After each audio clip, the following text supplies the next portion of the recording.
మీ బంగారం తాకట్టులో ఉందా? నెల నెల వడ్డీ కట్టలేకపోతున్నారా? ఆచారి గోల్డ్ 9030022345.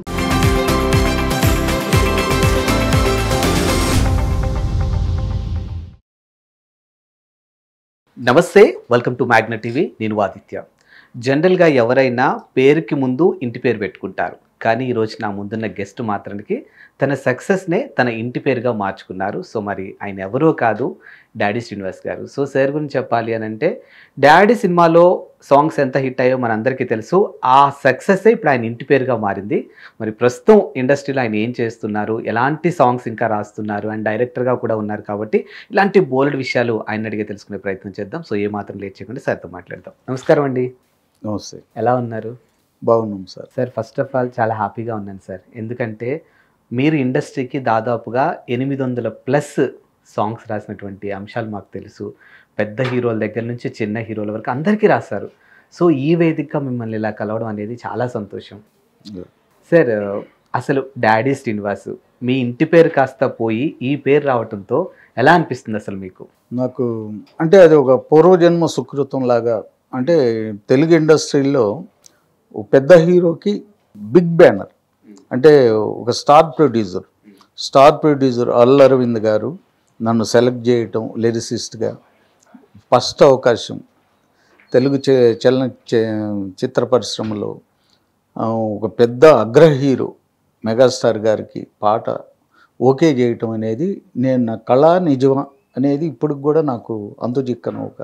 అంటే అది నా పూర్వజన్మ సుకృతంలాగా భావిస్తున్నాను.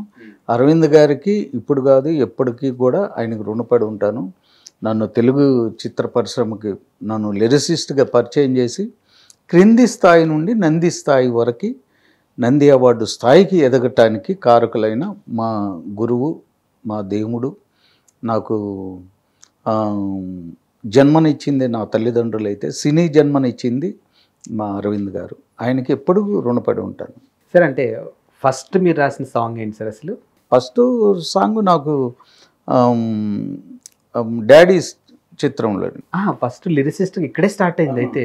ఫస్ట్ అంటే చాలా కంపెనీలకి తిరగటం జరిగింది. ఫైల్ పట్టుకుని నేను పాటలు రాసానని అందరికి వినిపించటం జరిగింది. కానీ నాకు అవకాశం మాత్రం ఫస్ట్ మూవీ చిరంజీవి గారి డాడీ చిత్రమే. కానీ చాలా గొప్ప విషయం కదా సార్. అంటే ఒక స్టార్టింగ్ పెద్ద బ్యానర్లో పెద్ద హీరోకి చిత్ర పరిశ్రమలో ఎవరికి దక్కనటువంటి అరుదైన గౌరవం ఉండేది. అది ఇప్పుడు కూడా చంద్రబోస్ మా బోస్ అన్న కానీ చాలామంది అంటారు నా కొలీగ్స్, మీరు ఫస్ట్ మూవీతోనే చిరంజీవి గారితో ప్రయాణం గేయ రచయితగా అనేది చాలా అరుదైన ఒక నీ లైఫ్లో ఒక మైల్ రాయి. అది నిజంగా అదృష్టం ఎవరికి రాలేదు, ఇప్పుడు వరకు కూడా ఎవరికి రాలేదు. అంటే ఇప్పుడు జనరల్గా ఈరోజు శ్రీనివాస్ గారు ఇంటర్వ్యూకి వస్తున్నారు అని అంటే ఏ శ్రీనివాస్ అన్నారు, డాడీ శ్రీనివాస్ అంటే ఓ ఆయన అంటే అలా పడిపోవడం అనేది ఎంత అదృష్టం సార్ అసలు. అంటే మన సక్సెస్ని ఎవ్రీ టైం మనకు గుర్తు చేస్తూనే ఉన్నారు ఇంకా. సో అది నిజంగా మీ వరకు ఇంటి పేరు కూడా నేను మర్చిపోయే విధంగా ఇప్పుడు ఆడియన్స్ కానీ నా అభిమానులు ఉన్నారు కొంతమంది. నేను పాటలు రాసి చిరంజీవి గారికి, బాలకృష్ణ గారికి చాలా చిత్రాలు రాసాం కాబట్టి ఆ పాటలు ఆ కామెంట్స్ రూపంలో నాకు ఇప్పటికి కూడా నాకు ఏమన్నా మైండ్ కొంచెం డిప్రెషన్లో మొన్న రీసెంట్ మా మిస్సెస్ కూడా చనిపోయింది. అట్లా ఏమన్నా కొంచెం మైండ్ రిలీఫ్ కోసం నేను రాసిన సాంగ్స్ డాడీ చిత్రం కానీ ఆ కామెంట్స్లోకి వెళ్ళి ఆ కామెంట్స్ చూసుకుంటూ చదువుకుంటూ కొన్ని అంటే నా డిప్రెషన్లో నుండి బయటకు వస్తాం అన్నమాట. అంటే నా అభిమానులు ఇప్పటికి కూడా నా ప్రేక్షకులు దేవుళ్ళు నిజంగా అంతా సపోర్ట్ చేస్తూ మంచి పాటలు మంచి లిరిక్స్ అని వాళ్ళు సపోర్టు ఇంకా నన్ను అది ఒక ఊతంలాగా నడిపిస్తుంది నన్ను. సార్ మా కోసం డాడీలోంచి ఒక 2 లైన్లు ఏమైనా పాడగలరా మీరు రాసింది? షూర్ అండి. నాకు లైఫ్ ఇచ్చింది అరవింద్ గారు. అందే ఆ ఒకటే ట్యూను అందరికి ఇచ్చారనమాట. అంటే ఒక ట్యూను అందరికీ, మన బోస్ అన్నకి, చంద్రబోస్ అన్నకి, శాస్త్రి గారికి, భువనచంద్ర గారికి, సుద్దాల అశోక్ తేజ, వీళ్ళందరికీ ఇచ్చారు. వెల్లింగళ్ళ రాంబాబు అందరికీ ఒకటే ట్యూన్ ఇచ్చారు. ఆ ట్యూను ఎవరిది బాగుంటే వాళ్ళది పెట్టుకుంటాం, ఆ సాంగు కన్ఫర్మ్ చేస్తామని చెప్పారు. అట్లా ఒక ఛాలెంజ్గా తీసుకుని రాయటం జరిగింది అది ఆ పాట. చరణాల్లో కానీ పల్లవులో కానీ ఒక గమ్మత్తమైన ఒక ప్రాస ఉంటుంది దానిలో. అది అరవింద్ గారు ఇప్పుడు కూడా అప్రిషియేట్ చేస్తారు నన్ను. అదే మందారం బుగ్గల్లోకి మచ్చట్టొచ్చిందే, సీక్రెట్ చెవిలో చెప్పమ్మా, మాదాపూర్ గుట్టల్లోకి వాకింగ్ వస్తుంటే గోరింకా గిచ్చేసిందమ్మా, నీ టెక్కేమో హైటెక్ అంతుందే బుల్లెమ్మ, నీ పట్టేమో నా పైట పాకిందెట్టమ్మా, నీ ఎవ్వారు ఇందాక వచ్చారు తరరం తారరం. అది చరణాల్లో కూడా ఒక గమ్మత్తైన లిరిక్స్ ఉంటాయి కదా. అంటే ఇప్పుడు ఆ చరణాలు ఒకసారి మనం చూస్తే ఒక మంచి హెల్దీ రొమాన్స్తో కూడుకున్నటువంటి ఆ లిరిక్స్, అంటే మాస్లో మెలోడీ టచ్ అన్నమాట. ఎగ్జాక్ట్లీ. అంటే ఎల్లారెడ్డి తోట కాడ నారింజుందమ్మో, ఏ రంగు తీపి పులుపు చూస్తే నీరేంజుందమ్మో, అట్లా గమ్మత్తైన వర్డ్స్ ఉంటాయి అన్నమాట. అవును. అట్లా అరవింద్ గారు ఆ పదాలు నిజంగా చాలా బాగున్నాయి, ఆడియన్స్కి ప్రేక్షకులకి ఇటువంటి కొత్త పదాలు కొత్త ప్రయోగాలు ఇవి. అప్పుడు మాదాపూర్ గుట్టలు అనేదే ఒక ప్రయోగం అన్నమాట. అంటే ఇంత డెవలప్మెంట్ లేదు కదా అప్పుడు లేదు. అప్పుడు మేము మాదాపూర్ గుట్టల దగ్గరికి వెళ్ళి కూడా రాసుకునేవాళ్ళు. అన్ని కార్లు, అక్కడొకటి కారు, అక్కడొక కారు, అక్కడొక కారు, ఎల్ఎన్టీ వాళ్ళది స్టీలు, అన్ని హైటెక్ సిటీ కట్టలేదు అప్పటికి. ఇంకా దానికోసం ఆ కన్స్ట్రక్షన్ కోసం అన్ని మెటీరియల్ వేసారనమాట అక్కడ. అట్లా మేము వెళ్ళి కూర్చునేవాళ్ళం అక్కడ. కూర్చుని గుట్టల్లాగానే ఉండే అనిపించింది, గుట్టలు అని రాసేవి. అరవింద్ గారు నవ్వుకున్నారు, మాదాపూర్ గుట్టలు చేసేసేవి ఆల్రెడీ అని. అది ఆ సాంగ్ షూట్ చేసిందేమో ఆస్ట్రియాలో, మాదాపూర్ గుట్టల్లాగానే ఉంటుంది అది ఆస్ట్రియాలో కూడా. అట్లా అంటే నా లిరిక్ ఫాలో అయ్యి India's number 1 choreographer Saroj Khan master, madam Saroj Khan చనిపోయారు, ఆవిడ చేశారు. నా సాంగు ఫస్ట్ ఆవిడ కొరియోగ్రాఫర్గా, మ్యూజిక్ డైరెక్టర్ వచ్చి ఎస్ఏ రాజ్ కుమార్ గారు ఆ సాంగ్కి, ప్రొడ్యూసర్ అరవింద్ గారు, హీరో గారు సిమ్రాన్, అందరూ లెజెండరీ, సిమ్రాను చిరంజీవి గారు. అట్లా ఆ పాట, ఒక్క పాటకి అంత లెజెండ్స్ అందరూ వాళ్ళు వర్క్ చేయటం. వాళ్ళల్లో నేను ఎక్కడో, వాళ్ళు కొండలైతే నేను చిన్న బండని, ఎక్కడో నేను వాళ్ళు నిజమా నిజమా అనిపిస్తుంది. అంటే ఆ పాటకి, నేను రాసిన పాటకి అంత గౌరవం దక్కిందంటే వాళ్ళందరూ చేసిన కష్టం ఉంటుంది కదా. అంటే ఒక రైటర్గా, సామాన్యమైన రైటర్కి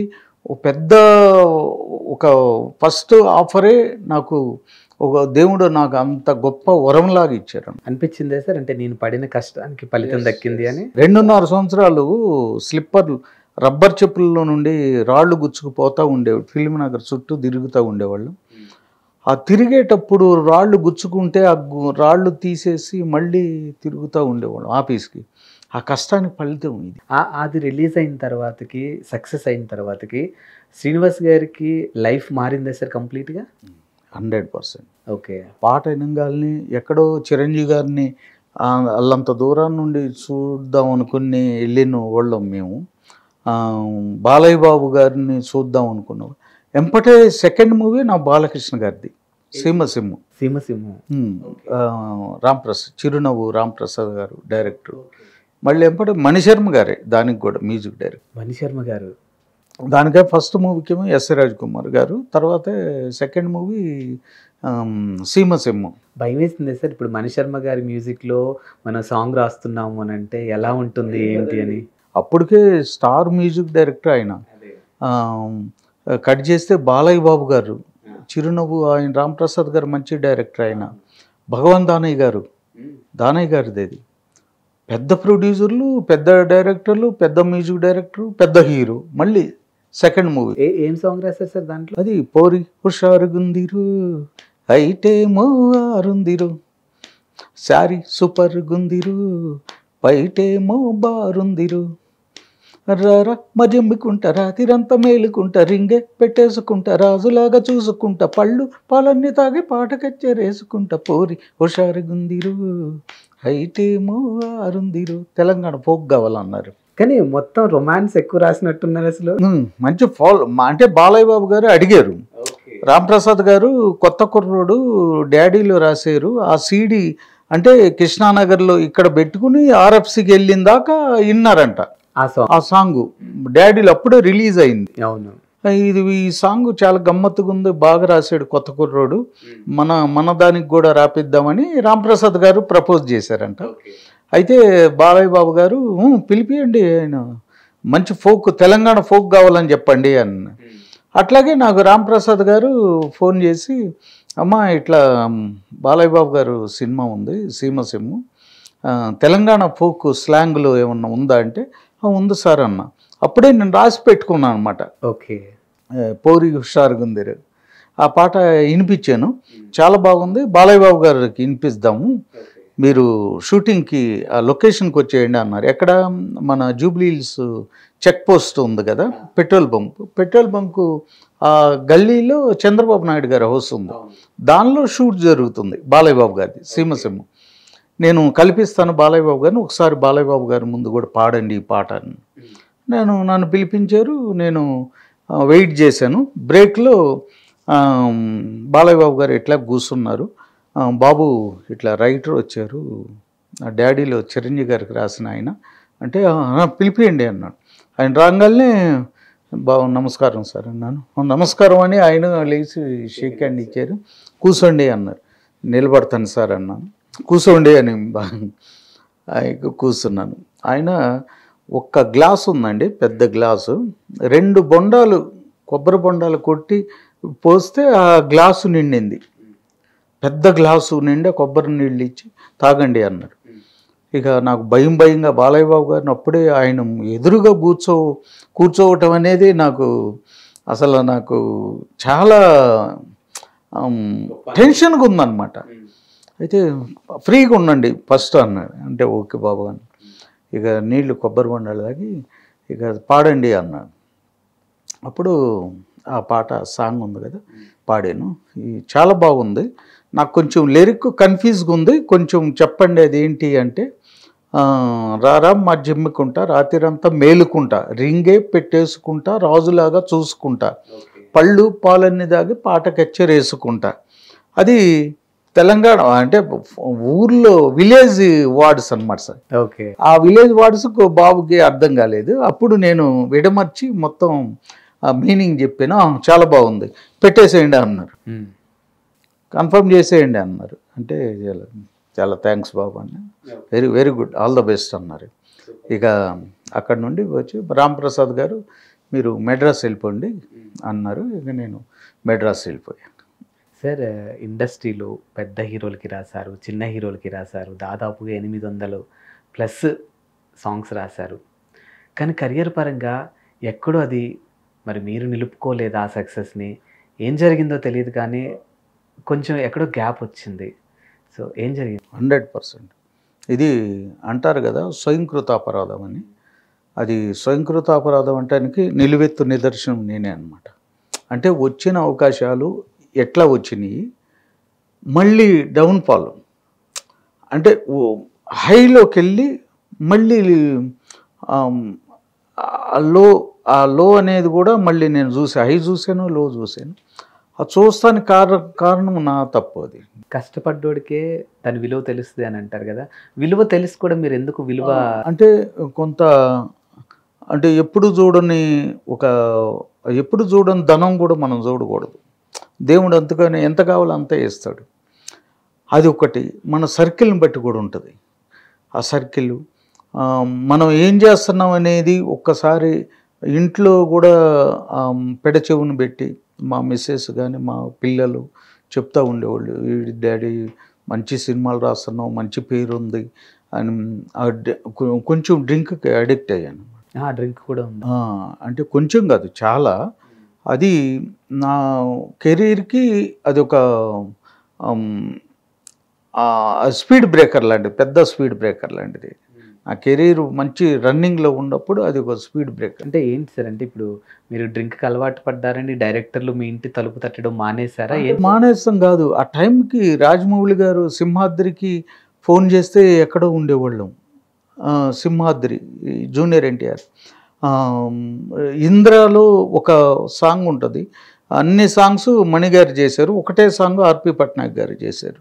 ఆ సాంగు నాకు వచ్చింది అవకాశం, అది నిలుపుకోలేదు. తర్వాత సింహాద్రి, శంకర్దాద్ ఎంబీబీఎస్, శంకర్దాద్ జిందాబాద్, అతిథి, సాంబా అయితే సింగిల్ కార్డ్ ఎన్టీఆర్ది. జూనియర్ ఎన్టీఆర్ గారు కూడా నేను పాడి వినిపిస్తే చాలా బాగుండే సీను, ప్రొసీడ్ అను. కొడాలి నాని గారు, వివి నాయక్ గారు డైరెక్టర్, నాకు 50,000 అడ్వాన్స్ ఇచ్చారు, సాంబాకి సింగిల్ కార్డ్ అని చెప్పారు. అక్కడ నేను ఎక్కడో ఉండేవాళ్ళం, ఆ అమౌంట్ తీసుకుని ఎటో వెళ్ళిపోతే వాళ్ళు ఫోన్ చేస్తే అవైలబుల్గా ఉండేవాళ్ళం కాదు, నాట్ రీచబుల్ అని వచ్చేది, లేదా ఫోన్ లిఫ్ట్ చేయడం. ఎందుకు సార్ అంటే ఇప్పుడు మీకు ఆలోచన వచ్చిందా, లేకపోతే మీ చుట్టూ ఉన్న వాళ్ళు మీకు ఆ పరిస్థితులు తెప్పించారు? చుట్టూ ఉండే వాళ్ళ మీద కూడా మనం అభాండం వేయకూడదు, కానీ మనకి దాని విలువ అనేది ఆ టైంకి తెలిసి రాలేదు. అంత కష్టపడ్డాను, ఎంత ఆ కష్టాన్ని మళ్ళీ ఒక్కసారి ఆ ఎర్త్ మనం ఆ బేస్ మర్చిపోకూడదు ఎప్పుడు. ఆ బేస్ మర్చిపోవటం వల్ల నాకు ఇంట్లో కూడా మా పిల్లోడికి కిడ్నీస్ ఫెయిల్ అవ్వటం, అంటే దేవుడు మన చేసే ఒక అంటే ఒక సక్సెస్ రేంజ్లోకి వెళ్ళి మళ్ళీ మనం కింద పడిపోయే స్థానానికి వచ్చేసాం. రావటానికి మళ్ళీ నా విలువ నాకు తెలవటానికి నాకు 6 years పట్టింది, 6 సంవత్సరాలు 7 సంవత్సరాలు పట్టింది. అంటే దేవుడు మళ్ళీ నాకు ఒక ప్రాబ్లం, మంచి ప్రాబ్లం, గట్టి 2 ప్రాబ్లమ్స్ నాకు రెడీగా ఉన్నాయి అన్నమాట నా కళ్ళ ముందే. వాటిని చూసి నేను అప్పుడు రియలైజ్ అయ్యి మా పిల్లోడు ద్వారా ఆ డ్రింక్ అనేది ఏది ఉందో, ఇప్పుడు 11 సంవత్సరాలు నేను డ్రింక్ మానేసి, పిల్లోడు ప్రమాణం చేయించుకున్నాడు. మా పిల్లోడు, వద్దు డాడీ పెద్ద సినిమాలు, మీ లిరిక్స్ అందరూ ఎంత మంచి లిరిక్స్ పాటలు, చిరంజీవి గారు, బాలకృష్ణ గారికి, వద్దు డాడీ అని చెప్పేసి మా బాబు ప్రమాణం చేయించుకుంటే నేను ఆ డ్రింక్ ఇప్పుడు ముట్టుకోకుండా 11 సంవత్సరాలు అయింది. అంటే అంటే ఆ టైంకి తెలిసి రాలేదండి. మనం తెలుసుకున్నట్టయితే నా లైఫ్ ఇంకొక విధంగా ఉండేది. సరే, అది గ్యాప్ వచ్చింది కాబట్టి మళ్ళీ సెకండ్ ఇన్నింగ్స్ నేనేం చేయాలి ఏంటి, నేను స్వయంకృత అపరాధాల వల్ల నాకు చాలా కెరీర్ మొత్తం మళ్ళీ జీరోలోకి వచ్చింది. సక్సెస్లో రేంజ్లోకి వెళ్ళి 80-85 సక్సెస్ పర్సంటేజ్లోకి వెళ్ళి సక్సెస్ మళ్ళీ జీరోలోకి వచ్చాను. మళ్ళీ ఎట్లా చేయాలి, ఏం చేయాలంటే అప్పుడు ఓ డైరెక్టర్గా మళ్ళీ ఇది కథా రచయితగా ఇది చేశాను. నేనే స్వయంగా కథ రాసుకున్నాం, నేను మా పిల్లోడు, ఇప్పుడు చనిపోయిన పిల్లోడు సాజన్ అని, ఇద్దరం కథ. మా పిల్లోడు కూడా మంచి లిరిసిస్ట్ కాంచి మళ్ళీ డైరెక్టర్ అయ్యారు. ఇంకా అంటే డైరెక్టర్గా అవ్వదాం అని కాదు, ఒక మంచి స్క్రిప్ట్, ఒక సమాజానికి మనం పనికొచ్చే ఒక మంచి సినిమా తీద్దామని చెప్పేసి చేసి ఆ కథ చేసి చాలా సూపర్ బాగా వచ్చింది. అందరూ మీలాంటి వాళ్ళు అందరూ చాలా, అంటే నేను కథ చెప్తుంటే వాళ్ళు ఏడుస్తున్నారు, అంటే టీయర్స్. అంటే ఆ కథలో అంత గొప్ప పాయింట్ ఉందా అని నాకే అర్థం కాలేదు. మళ్ళీ నేను ఒకసారి రివీల్ చేసుకున్న కథ మొత్తం ఆ స్క్రిప్ట్ చదువుకుని ఇంత బాగుందంటున్నారు, ఇది డెఫినెట్గా మనం బిగ్ స్క్రీన్ మీద చూడాలి అని చెప్పేసి ఆ స్క్రీన్ ఎట్లన్నా కానీ ఏమండి చిన్నగా ప్రొడ్యూసర్ మా ఫ్రెండ్ సర్కిల్లో నేను అంతా వేసుకుని ఆ సినిమా కంప్లీట్ చేసాం. మ్యూజిక్ మంచి శ్రీకృష్ణ, విజయలక్ష్మి వాళ్ళందరూ సింగర్లు అందరూ, మట్టిలో మాణిక్యాలు. ఓకే, దానికి మీకు అవార్డు కూడా వచ్చినట్టుంది. 6 అవార్డ్స్ వచ్చింది. 6 awards. Best film international film ఫెస్టివల్లో 119 దేశాల్లో సెలెక్ట్ అయింది. మామూలు విషయం కాదు. 119 దేశ విదేశీ చిత్రాల్లో సెలెక్ట్ అవ్వటం. డాక్టర్ బిఆర్ అంబేద్కర్ జాతీయ అవార్డు ఢిల్లీలో ఇచ్చారు. జైపూర్ ఫిల్మ్ ఫెస్టివల్లో సెలెక్ట్ అయింది. Best film Nandi award AP నుండి. తెలంగాణ సాంస్కృతిక శాఖ వాళ్ళు స్ఫూర్తి అవార్డు, ఉగాది ఎక్సలెన్సీ అవార్డు, అట్లా 6 అవార్డ్స్. సో ఎంత తొందరగా కింద పడ్డారు అంత తొందరగా మళ్ళీ అవార్డులు చూసుకుని నాకు నేను చేసిన తప్పుదాలన్నీ మర్చిపోయి అది అల్లు అరవింద్ గారి దగ్గరికి, అప్పుడు అరవింద్ గారు నేను అప్పుడు కొంచెం డ్రింక్ చేస్తున్నా అని చెప్పి నన్ను కొంచెం దూరంగా, ఎందుకంటే ఎవరైనా వాళ్ళు ఆయన ఇచ్చిన లైఫ్ చెడగొట్టుకున్నా, మళ్ళీ ఇది పోయి నేను సక్సెస్ అయ్యానని చెప్పుకుంటాను కోసం నాకు 6-7 సంవత్సరాలు పట్టింది ఆయన దగ్గరికి వెళ్ళి ఆ కాంపౌండ్లో అడుగు పెడతాను. వెళ్ళి మళ్ళీ చూస్తే ఇట్లా మట్టిలో మాణిక్యాలు అవార్డు వచ్చిందా, ఆయన ఎంత సంతోషపడ్డారంటే వెరీ గుడ్, అన్ని అవార్డ్స్ వచ్చినాయా, వెరీ గుడ్ అని చెప్పి ఆయన అప్రిషియేట్ చేసి, జాగ్రత్త కెరీరు చాలా జాగ్రత్తగా నిలుపుకోవాలి, పేరు వచ్చిన తర్వాత ఇంకా దాని మీద బాధ్యత ఎక్కువ ఉంటుంది అని చెప్పి ఆయన మంచివాడు. మా స్వామినాయుడు గారు, చిరంజీవి గారు బ్లడ్ బ్యాంకు, ఆయన కూడా నాకు మంచి ఆప్తుడు అనమాట. మళ్ళీ చిరంజీవి గారిని కలుస్తాం, రామ్ చరణ్ గారిని కలవాలంటే మళ్ళీ స్వామినాయుడు గారు ఆయన ఇంట్రడ్యూస్ చేసి డాడీ శ్రీనివాసు ఆ కాంపౌండ్లో ఎప్పుడు నేను నా చేత చిరంజీవి గారి birthday songs, blood bank songs అన్నీ నా చేత రాపిస్తారు. స్వామినాయుడు గారు ఏది ఉండా ఆ ఫంక్షన్ నాకు భాగస్వామి ఉంటుంది. అట్లా ఆయన ద్వారా మళ్ళీ రామ్ చరణ్ గారిని కలిసి మంచి చరణ్ గారికి ఏమైనా రాస్తారా సాంగ్స్ మీరు? రాయలేదు, ఆయనకేం రాయలేదు. Sir, coming to your personal life, చేతికొచ్చిన కొడుకు చూస్తూ కళ్ళ ముందే చనిపోతే ఒక తండ్రిగా ఆ బాధ వర్ణనాతీతం. దాన్ని ఎలా ఓవర్కమ్ చేశారు, ఎలా తట్టుకున్నారు అసలు? అంటే దేవుడు గుండె బండలాంటి గుండెను మాత్రం ఇచ్చాడు ఆ టైంకి. అంటే బాబు పోయిన తర్వాత చిన్న బాబు ఉన్నాడు, ఆ చిన్న బాబు కోసం మనం దాని గురించి ఆలోచనలు వద్దని చెప్పి మా భార్య, నేను, నా భార్య కూడా నాకు ధైర్యం చెప్పి ఇద్దరం పోరుకులాడాం, బాగా పోరాటమే ఆ బాబును బతికించుకుందామని. కానీ వెళ్ళలేదు. తర్వాత నా భార్య కూడా ధైర్యం చెప్పి, అట్లా కాదు మనం బాబు కోసం మళ్ళీ ఇది చేయాలి, మళ్ళీ మీరు డైరెక్టర్గా ఇదన్నీ చేయాలని ఆమె సపోర్ట్తో మళ్ళీ నేను ఇన్ని అవార్డ్స్ వచ్చిన తర్వాత దేవుని దయ వల్ల ఈ సబ్సిడీ కూడా రావటం, కొన్ని అప్పులు అవి తీరిపోవటం, అట్లా మళ్ళీ నేను కెరీరు పోయిన సక్సెస్ని మళ్ళీ ఇప్పుడు నిలుపుకోవటం జరిగింది. కానీ ఎవరైతే ధైర్యం చెప్పారో, వేద మంత్రాల సాక్షిగా పెళ్లి చేసుకున్నటువంటి మీ భార్య కూడా ఇప్పుడు మీకు దూరం అయ్యారు. భార్య చనిపోయి ఇప్పుడు 1 year అయిపోయింది, 1 year 1 month అవుతుంది. కట్టుకున్న భార్య, కడుపును పుట్టిన కొడుకు ఇద్దరు దూరం. ఆమె లేకపోతే నేను లేనండి నిజంగా. చాలా విషయాల్లో ఇప్పుడు మా బాబుకి ఎంతో ఇంతో ఏదో ఒక చిన్న ఇల్లు ఉందంటే ఆ ఇల్లు నిలబెట్టింది నా భార్య. లేకపోతే అవి కూడా ఉండేదో పోయేదో నాకు తెలిసేది కాదు. కానీ అంత పొదుపుతో అంత న్యాగ్గా నాకు ఇంట్లో అన్నీ సమకూర్చుకుంటూ ఆమె పడిన కష్టం నన్ను ఎలా ఒక గాడిని అన్నమాట, మళ్ళీ గాడిని పెట్టి మళ్ళీ నాకు కొన్ని ఆలోచనలు లేకుండా చేసిన పనులు, ఆ తప్పిదాలు అవన్నీ మీరు ఇప్పుడు ఈ దేవుడు మనకి మంచిగానే చేస్తాడు ఇదని చెప్పి మళ్ళీ ఆమె నాకు మంచి ధైర్యం ఇచ్చింది. ఆమె కూడా నాకు ఇప్పుడు దూరం అయిపోయింది. ఆమె చిన్న బాబు కోసం ఇప్పుడు బాబు జాబ్ చేస్తున్నాడు. బాబుతోనే నేను మట్టిలో మాణిక్యాలు చేసింది, ధరణ్ అని ఆ లీడ్ రోల్. చిరు సైన్యంలో వన్ ఆఫ్ ది హీరోకి చేశాడు. మీ అబ్బాయే హీరోకి చేశాడు. ఇప్పుడు మట్టిలో మాణిక్యాలు తనే నా హీరో. ఓ సూపర్. అయితే బాబు మంచి డాన్సరు, మంచి యాక్టింగ్ పర్ఫార్మెన్స్ చాలా బాగుంటుంది. దాని తర్వాత ఏమైనా సినిమాలు చేస్తున్నారు ఆయన? చిరు సైన్యం చేశాడు. ఇప్పుడు నెక్స్ట్ సీక్వెల్లో కూడా బాబుని పెట్టి జాబ్ చేసుకుంటూనే ఉంటాడు.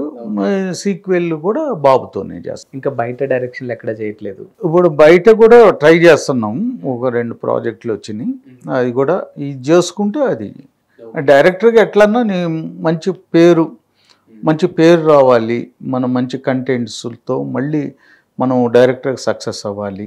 లిరిక్స్ కూడా ఇప్పుడు వచ్చిన సినిమాలకు రాయటం, ఎందుకంటే ఫుడ్ పెట్టింది నాకు అది. అందుకంటే రాస్తున్నారా మళ్ళీ?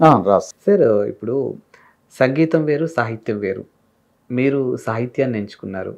సాహిత్యంలో ప్రతి పదం కూడా ప్రజల వరకు, అంటే సినీ లవర్స్ వరకు అలా చొచ్చుకుపోవాలి అని అంటే ఒక పదునైనటువంటి ఆలోచన విధానం మనకు కూడా ఉండాలి. సో మీ విషయానికి వస్తే ఆ థాట్ అసలు అది ఎక్కడి నుంచి స్టార్ట్ అయింది? అంటే నేను స్కూల్ డేస్ నుండే అంటే ఫస్ట్ ఉండాలి మనకి బై బర్త్ మా మేనమామ ఓ ఫ్లూటిస్ట్ అనమాట.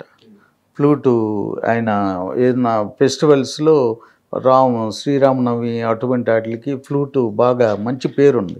అంటే మేనమామ సాల్ వస్తుంది అంటారు కదా, ఆ మేనమామ మాకు టాలెంట్గా మా ఫ్లూట్గా ఒక అంటే ఒక మ్యూజిషియన్ ఆయన. అట్లా నాకు కూడా ఏమన్నా ఇటువంటి దానికి లిరిసిస్ట్గా అంటే నేను కూడా ట్యూన్లు చేసుకుంటా. ఓకే. అట్లా మా మేనమామ జీన్స్ ప్రకారంగా నాకు కూడా ఇట్లా అబ్బినట్టు అంటారు చాలామంది. అట్లా మీ మేనమామ సాల్ వచ్చింది నీకు. ఆయన కూడా మంచి ఫ్లూటిస్ట్గా మంచి పేరు ఉండేది ఆయనకి అంటారు. దేవుని దయ వల్ల నేనే ఓన్ ట్యూన్లు చేసుకుంటాం. ప్రైవేట్ సాంగ్స్ కూడా జగన్ ఓదార్ పేత్ర సాంగ్స్, పొలిటీషియన్స్కి కూడా అప్పుడు పొలిటీషియన్ చాలా సాంగ్స్, బీజేపీ సాంగ్స్, ఓకే, మొన్న జనసేన సాంగ్స్ రాసాం. అట్లా నేనే మ్యూజిక్ చేసుకుని నేనే లిరిక్స్ రాసు. సార్ అంటే మీకు చెప్పడం కంఫర్ట్ అయితే చెప్పండి, లేదంటే లేదు. ఒక సాంగ్కి ఒక లిరిసిస్ట్కి ఫైనాన్షియల్గా ఎలా ఉంటుంది సార్ అసలు పేమెంట్ అనేది? ఉంటుంది సార్. మనం వచ్చిన రూపాయిని అదే 1000 రూపాయలలాగా మనం భావిస్తే డెఫినెట్గా మనకి రేపటి రోజున అదే మనకి ఒక ఆసరా చూపిస్తుంది. వచ్చిన డబ్బు మీకు ఎంత ఇచ్చినా ₹1,00,000 కూడా దుబారా ఇదే అనుకుంటే మీకు ఎంత ఇచ్చినా కానీ మీకు సరిపోవు. అంటే మనం చేసుకునే దాన్ని బట్టి ఆ రోజుల్లో 35-40 వేలు అంటే మాటలు కాదు పర్ సాంగ్. అట్లా మరి వచ్చిన డబ్బులు చాలా దుబారా చేసుకుని వాటిల్లోనే నా భార్య కొంత సేవింగ్ చేసుకుంటాం వల్ల ఇప్పుడు బాబుకు ఒక ఇల్లు. ఇప్పుడు అంటే డాడీ కానీ సీమసింహం ఆ టైంలో ఏంటంటే లిరిసిస్ట్లు అనేది చాలా తక్కువ మంది ఉండేవాళ్ళు, ఉన్న వాళ్ళంతా లెజెండరీస్ ఉండేవాళ్ళు. బట్ ఇప్పుడు ఈ విషయానికి వస్తే మాత్రం ఇప్పుడు చాలామంది లిరిసిస్ట్ అయిపోయారు అండ్ చాలామంది ఇంట్రెస్ట్ చూపిస్తున్నారు. ఈ కాంపిటీషన్ ఎలా తట్టుకుంటున్నారు సార్ మరి? అందుకని ఇప్పుడు చాలామంది కొత్త వాళ్ళు అయితే మాకు 5,000-10,000కి రాస్తారు. ఏదైనా మనల్ని కొంచెం అంటే మా లిరిక్ నాకు ఫోన్ చేస్తే మాత్రం డెఫినెట్గా నేను అమౌంట్ గురించి ఎక్కడ నేను వాళ్ళని ఇబ్బంది పెట్టను. మీరు ఏమి ఇస్తారండి మీ కంపెనీ, మీ ఎంత ఉంది స్తోమత, ఎంత అదే మీ బడ్జెట్ ఎంత, మీ బడ్జెట్ ఎంతో అంత ఇవ్వండి, నో ప్రాబ్లం అంటాను. అట్లా అండర్స్టాండింగ్తో నేను కొన్ని. కానీ ఇప్పుడు డాడీ శ్రీనివాస్ గారి విషయానికి వస్తే మాత్రం చెప్పుకోదగ్గ ఇండస్ట్రీ హిట్స్ చాలానే ఉన్నాయి కదా, మరి మీరు ఎక్కడ బెట్ చేయట్లేదా? నేను ఇంత ఇస్తేనే రాస్తా? లేదండి, ఎందుకంటే దేవుడు ఇచ్చిన జ్ఞానం ఉంది, మనం ఏం పెట్టుబడి పెట్టి ఇది చేసేది కాదు. అట్లా అని చెప్పి నాకు గౌరవం తగ్గిన చోటకు కూడా నేను వెళ్ళను. నాకు మినిమం గౌరవం, ఒక రచయితకి కావలసిన గౌరవం అది ఇస్తారు. ఇప్పుడు కూడా ప్రతి కంపెనీ వాళ్ళు కొంచెం రిక్వెస్ట్ చేసి, సార్ మేము మా బడ్జెట్ కంపెనీ ఇది చిన్న కంపెనీ ఇది సార్, కానీ మీరు రాయాలి అని మనం ఫోర్స్ చేసినప్పుడు, మన మీద అభిమానంతో అడిగినప్పుడు డెఫినెట్గా నేను వాళ్ళకి సపోర్ట్ చేస్తాను. అండ్ మీరు ఆ టైంలో మీ సక్సెస్ని కాపాడుకొని ఉంటే ఈరోజు మీ రేంజ్ వేరేలా ఉండేదంటే ఒప్పుకుంటారా మీరు? 100%. మళ్ళీ అంటే కాపాడుకుని ఇంకా రైటర్గా లిరిసిస్ట్గా మంచి పేరు వచ్చేది ప్లస్ డైరెక్టర్గా మాత్రం వచ్చేవాడిని కాదేమో. అవునా? ఎందుకంటే మళ్ళీ నాకు అంటే ఒక మంచి జరిగిందంటే ఒక చెడు జరిగిందంటే ఒక మంచి, మనం ఏది చేయాలో ఆ టైంకి దేవుడు అనేది మనకు ఒక ముందుగానే ఒక గీత రాసి పెడతాడు కాబట్టి దాన్ని మనం అంటే నా స్వయంకృత అపరాధాలు కూడా ఉన్నాయి. దేవుడు రాసిన గీతలు కూడా చెడిపేసి నేను రాసుకున్న గీతలు కూడా ఉన్నాయి. అట్లా ఓవరాల్గా చూసుకుంటే మళ్ళీ డైరెక్టర్గా నేను సక్సెస్ అయ్యేవాడిని కాదేమో, ఇన్ని అవార్డ్స్ వచ్చేవి కాదేమో. లిరిసిస్ట్గా బెస్ట్ అవార్డ్స్ ఏమైనా తీసుకున్నారు సార్? బెస్ట్ అవార్డ్స్ అంటే ప్రైవేట్గా కొన్ని వచ్చినాయి, నంది అవార్డులు అవి రాలేదు.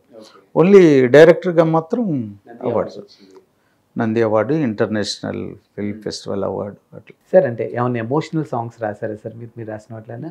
సార్ ఎమోషన్ లేకుండా మనం ఎంత మాస్ రాయని, ఎంత క్లాసు మెలోడీ రాయని, ఆ ఎమోషన్ అనేది మనం బై బర్తే ఉంటుంది సార్. ఎందుకంటే ఎమోషన్తోనే మనం లైఫ్.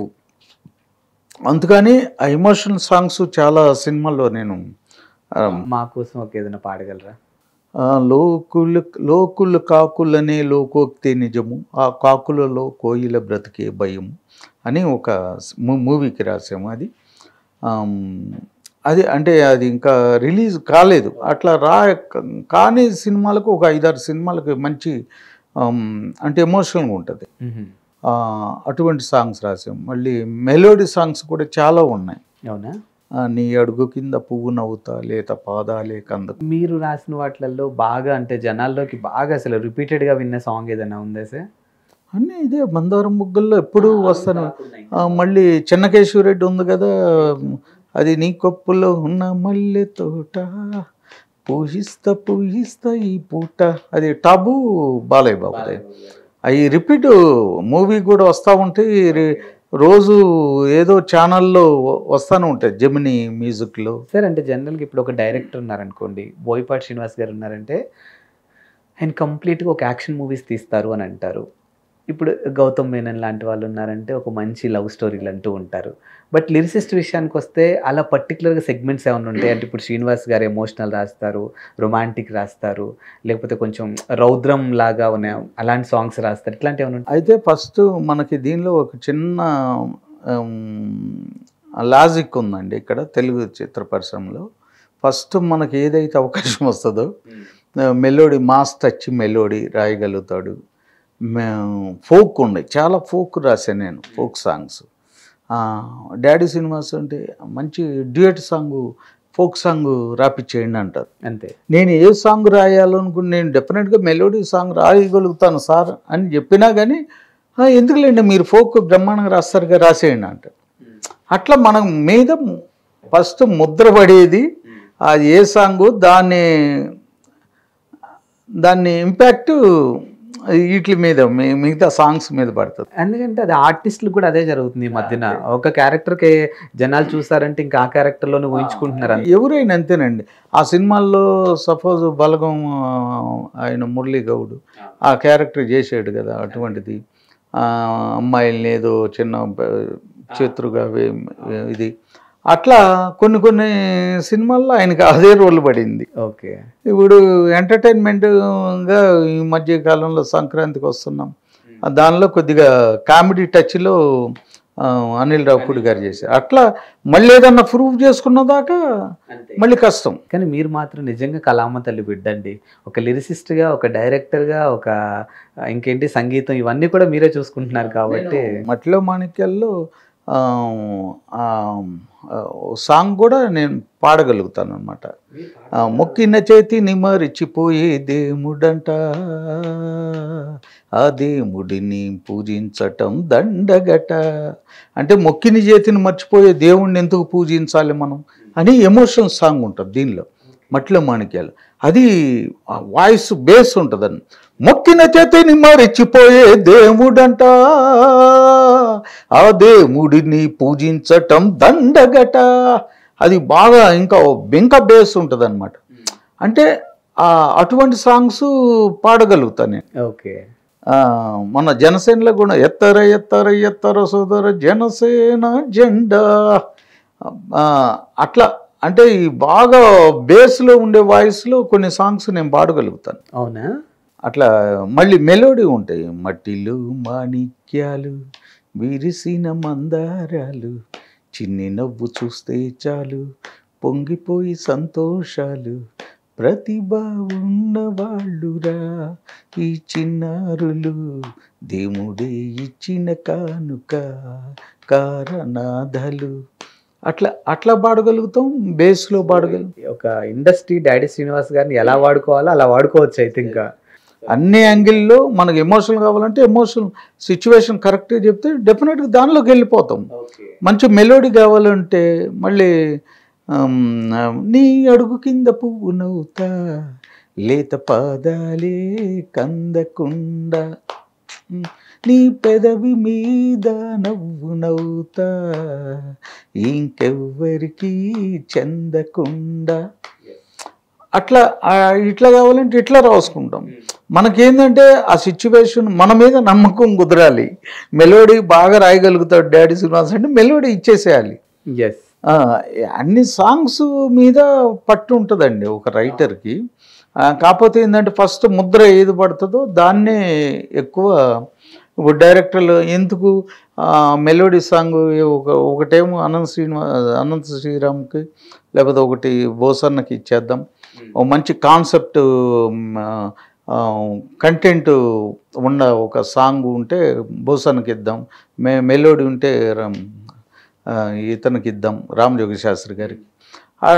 మాస్ ఫోక్ ఉంది కదా, డాడీ సినిమాస్ని పిలిపించేసి అలా పడిపోయింది ఇంకా, అట్లా ముద్ర పడిపోతుంది. ఎక్స్. అది రైటర్కి ప్రూవ్ చేసుకుంటానికి వీలు పడదండి. సార్ ఇప్పుడు కొంతమంది నటులు చూసుకుంటే జగపతి బాబు గారు అవ్వచ్చు, ఇలా కొంతమంది సీనియర్ నటులు సెకండ్ ఇన్నింగ్ స్టార్ట్ చేశారు వాళ్ళు అని అంటారు. ఎందుకంటే ఫస్ట్ తర్వాత వాళ్ళకి ఎక్కడో కొంచెం గ్యాప్ వచ్చింది. సో ఇప్పుడు సెకండ్ అనేది వెనక్కి తిరిగి చూసుకుంటే సక్సెస్ రేట్ ఎక్కువ కనిపిస్తుంది వాళ్ళకి. ఇప్పుడు మీ విషయానికి వస్తే కూడా సెకండ్ ఇన్నింగ్ స్టార్ట్ అయింది అనొచ్చు మిమ్మల్ని యాజ్ ఏ డైరెక్టర్గా. సో ఇప్పుడు సెకండ్ ఇన్నింగ్ పర్లేదా? సెకండ్ ఇన్నింగ్స్లో నాకు రావాల్సిన సబ్సిడీలు, మూవీకి సంబంధించిన రావాల్సినవి అవన్నీ కొంచెం వస్తున్నాయి. దేవుని దయ వల్ల డైరెక్టర్గా కూడా మంచి పేరు ఉంది. ఇప్పుడు వచ్చిన పాటల్ని లిరిసిస్ట్గా నేను ఆ బాధ్యత నిర్వర్తిస్తున్నాను. డైరెక్టర్గా ఏంటంటే చిరుసైన్, ఇప్పుడు చిరంజీవి గారి ఫ్యాన్స్ కథాంశంతో అది కూడా రిలీజ్కి పెట్టాము. ఇప్పుడు అంటే ఒక మంచి కంటెంట్ చిన్నగా చేసుకుంటూ ఒక మంచి హిట్, అంటే ఇండస్ట్రీ హిట్, కమర్షియల్ హిట్ కావాలి మనకి. అది కమర్షియల్ హిట్ పడితే యాజ్ ఏ డైరెక్టర్గా కూడా నేను సక్సెస్ అవుతానని నమ్మకం ఉంది. ఎందుకంటే నేను ఏది నమ్ముకున్నా నన్ను నేను నమ్ముకుంటా, ఫస్ట్ నా పక్కన వాళ్ళని నమ్ముకుంటా, దేవుణ్ణి నమ్ముకుంటా, మన సబ్జెక్ట్ని నమ్ముకుంటా, డెఫినెట్గా మనకు మంచి జరుగుతుందని దృఢమైన నమ్మకంతో ఉంటా.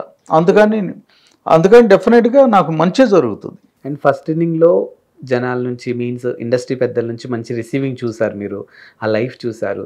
సరే మీ చేతులతో మీరే కొంచెం పాడు చేసుకున్నారు, కొన్ని నేచర్గా జరిగిపోయాయి. బట్ ఇప్పుడు సెకండ్ ఇన్నింగ్లో ఇండస్ట్రీ నుంచి రిసీవింగ్ బాగుందా సార్ మీకు? చాలామంది గుర్తుపడతారు, చాలామంది ఏం శ్రీనివాస్ ఏమైపోయావు, మంచి సాంగ్స్ రాసావు, ఏం చేస్తున్నావు అంటే మళ్ళీ డైరెక్టర్గా ఇదంటే మట్టిలో మాణిక్యాలు చూసాము మేము, మొన్న పేపర్లో వచ్చింది, అవార్డు వచ్చినాయి అని విన్నాం.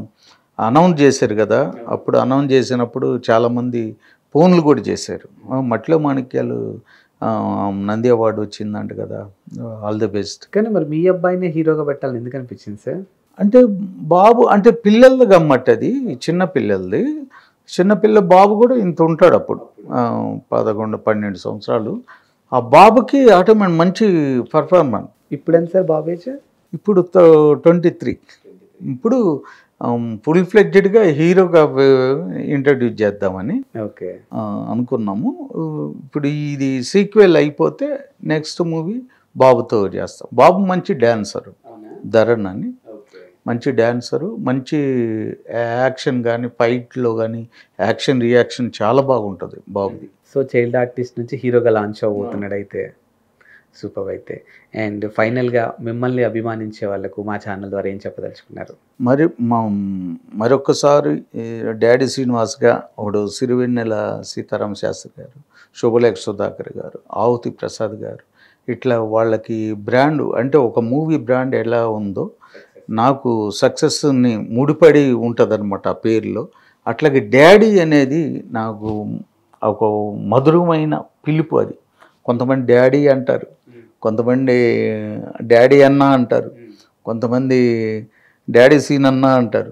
డాడీ లేకుండా నా పేరును ఉచ్చరించరు. అందుకని డాడీ అనే పదం నాకు ఇప్పుడు కూడా నాది ఒక చిన్న బూస్ట్ లాంటిది.